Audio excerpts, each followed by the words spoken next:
Girl, you can't say that. Fix your tongue. You can't hear that. Nah. Fix your hair. Fix your face. Right. Did I step out the box again? What we talking about today? Oops, my bad. Code switch. Hi, I'm a professional. Fuck that shit. Y'all know I be playing. Enter at your own risk. Cause sis, this is your talk. Evie here speaking. So let's get into it. So I heard this quote by Toni Morrison, and I felt the need to talk about it. I stood at the border, I stood at the edge, and I claimed it as center. Ooh, sis. Now, when she was talking, she was actually kind of trying to jab at her, right? Trying to tell her, like, listen, black people don't read your book, right? Because she goes on to talk about, the people who read and who's going to indulge. And Toni Morrison was cool and chill. And she basically was saying she was creating her own space. When she says, I claimed it as center, it hit me. Like, listening to that, I was like, ooh, oh my goodness, right? Because I think about when I first started Start With Teens, those of you who don't know me, right? Almost 20 years ago, I started a nonprofit organization really because I was doing social work and I felt like there was rules I needed to create, right? And so here I am again with your community. And I feel like there are rules I need to create, not because I want to stand at the edge, but because I want to claim it as center. I know that sometimes I say things and I do things that are like, ooh, she's not supposed to. But I want it to be normal. I would like it to be normal for us to claim center. I want it to be normal for us to like go out of the box and still feel safe. I often tell my kids, right, question everything, right? We talk so much about religion in this house because we've read, not the whole thing, but we've read the Bible, the Quran, right? We've studied Buddhism, Rastafarian. Like, we've studied these things so that we can understand where the parts connect and disconnect and how to make abnormal normal, how to claim the edge as center. That's so important in life, right? And I think about these last few years, going back to therapy and trying to find my safe space has been really life shifting for me because I had to truly feel what I was feeling, right? I know a lot of us just kind of move, right?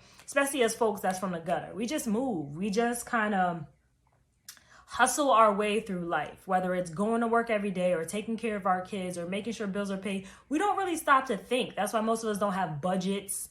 We don't have conscious reflection of childhood. We don't even think about mental health, PTSD, ADHD, all of this, ED, right? We don't think about these things because we're like, yes, I was hyper, but I was just hyper. I kept going.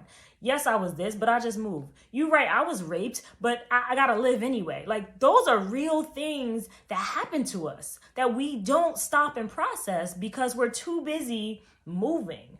But the truth is, we gotta process them in order to create a true safe space. In order to indulge in love, be loved, you gotta have a safe space.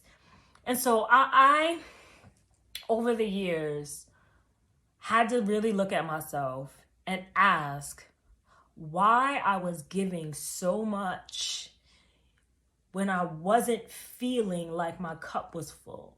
I felt like I wasn't receiving. I felt like there were so many people that call me that I can't call. And that's not a dig. That's not a dig. So I don't want anybody to take this out of the box. But the truth is, I think about like, I've helped start at least 7 businesses in the last 2 years, right? But when I'm shifting and changing and growing my business, who do I call?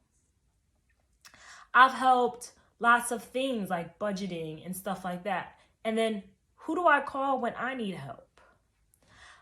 I feel like I was having this struggle. People were even calling me for relationship advice. And if you ain't never experienced me in relationships, I just don't get into them. I don't get into statements of committal contract titles. I haven't in 9 years. So for people to be calling me, asking me for relationship advice. I'm like, but how? And then when I finally find the edge, I think I might have, who am I calling? So I had to really reflect on that. I had to really like sit back and think about that. And so I had to recreate my space. Not that I got rid or I'm not friends with, but I had to recreate my space. I had to say to people, Dag, I feel like I need you for this. I had to be open to other friendships, right? When I started to dig heavy into my cosmetology world, right? Because I was doing hair on the side all my life. But when I started to really say, this is my business, I needed other cosmetology friends, right? That I could call for advice, that I could call to vent, that I could like link up with for vendors, all of these things you need. I didn't have any. I've been doing hair for people around me for so long. I didn't have anyone else who was doing hair or makeup or beauty. So now I have like a whole beauty team of friends and business partners and space that has become safe, right? Going back to Tony. I feel like that is a part of it. That is a part of it because we so often do all these abnormality things and we forget that they don't have to be abnormal. I don't have to be abnormal. I can say it is okay for me to love cosmetology and education and claim it as normal. And I needed to make sure my safe space around me allowed me to claim both those things as normal. So I just want people to like sit back, take a minute and think about what their safe space looks like or doesn't look like. Like, do you have someone for every piece of your life? Do you allow someone into every piece of your life? Because that's more important, right? I was real good at not being seen though. Like there are so many people that call me their friend that don't know me. Like so many people. And that's my fault. That ain't their fault. It ain't because they ain't been real. It ain't because they ain't been honest. It ain't because they ain't been my friend because they have been. It's because I haven't allowed myself to be real and to be center. I have been a weirdo for so long that I allowed myself to feel like I was on the edge. And I couldn't, what I felt and what I thought and what I did wasn't normal. So I'm going to just be abnormal. It's friends that are truly indulged in who you are. Like I have a friend and I'm trying my hardest not to say names so much, but I'm gonna use hers, Neek, right? We've been through some shit, okay? Like seriously, like we're now like you don't like me, whatever. But we also have always seen each other. We've always allowed our uniqueness to be our uniqueness. That's like one of my friends that never offers me a drink, ever, right? The whole not drinking thing makes people so uncomfortable, right? I don't know why my not drinking makes other people uncomfortable. I've never understood it. But that's a problem. Now, don't get me wrong. I allowed that to be a part of my edge, and it didn't have to be. And it wasn't until I went to therapy where I realized that was me responding to my trauma. So I had me some wine lately, just not outside my house. But my point is, you gotta allow people to love you for who you are, but you can't do that until you love you. You can't do that until you realize that you are normal, that you're not always on the edge, on the border. You're not a weirdo for being abnormal to the person next to you. You just need to find more people next to you. And you don't gotta get rid of the people that are standing next to you because they, I'm sure, aren't harming you. You know, if they're harming you, you throw them things away.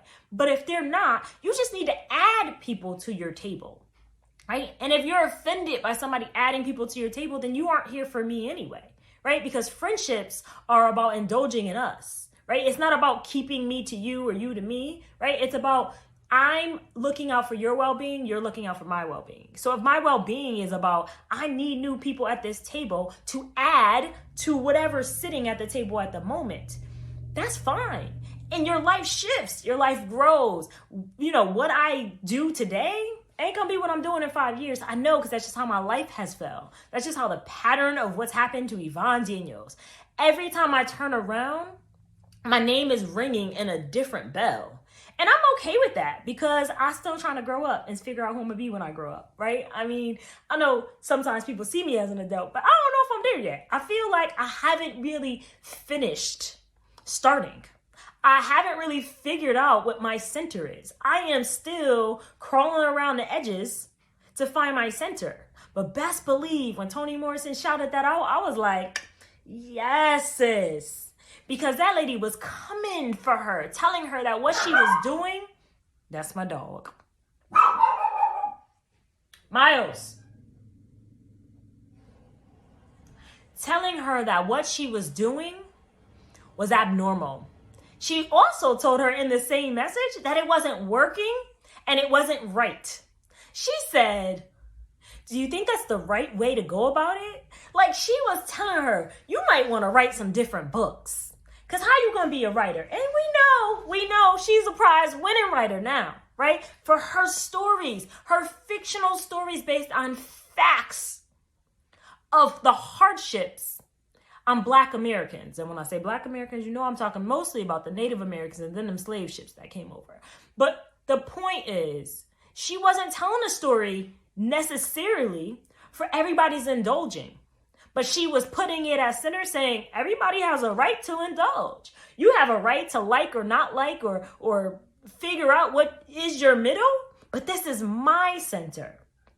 This is my truth. And I'm going to live in it. And I'm not going to let you tell me what I'm doing is edgy. I'm not going to let you tell me what I'm doing is not right. It's not okay. It's obscure because she's speaking her own truths. Right? And we so hard, especially on this social media world. What? Social media has got people confused. Everybody has a voice. Therefore, everybody thinks their voice is dominant. They think because their feelings are hurt by someone else, they're allowed to tear that person down. They think because they feel some type of way, they get the right to just say it whenever. And right, First Amendment, blah, blah, blah. But the point is, when I'm on social media, right? I'm on social media for my social reference.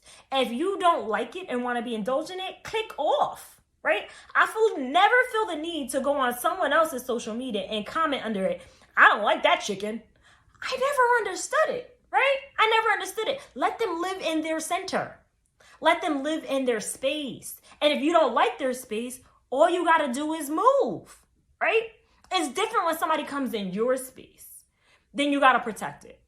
But if I'm in my space, with my voice, doing my thing, why do you got to claim it as edge? Like that reporter, like, I just don't understand. What was your purpose? Did you bring her on an interview so that you can kind of knock her down and tell her, hey, you need to write some books that I like? When there's tons of books already, you know? And she made that statement. She said, listen, there are so many books where you're already at the center of them.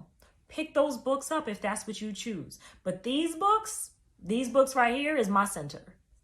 And that's so important for us to understand that everything doesn't have to be for everybody. And I think we're a little bit confused that equality does not mean equal. We don't all have to have the same things to be happy. If I like chocolate ice cream and you like vanilla, I'm going to get chocolate and you get vanilla. Why do you need to force me to eat vanilla because you like it? It's just weird. That's it. It's just weird. Making someone else's center the edge is weird. That's the statement.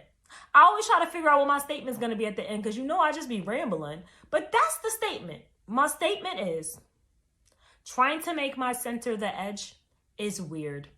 And I won't try to make your center the edge because that's weird. So let me be in my own weird space at the center of my normal. That's it for me, people. This one's short and sweet. I'm living at the center of my normal. I hope you are too, boo.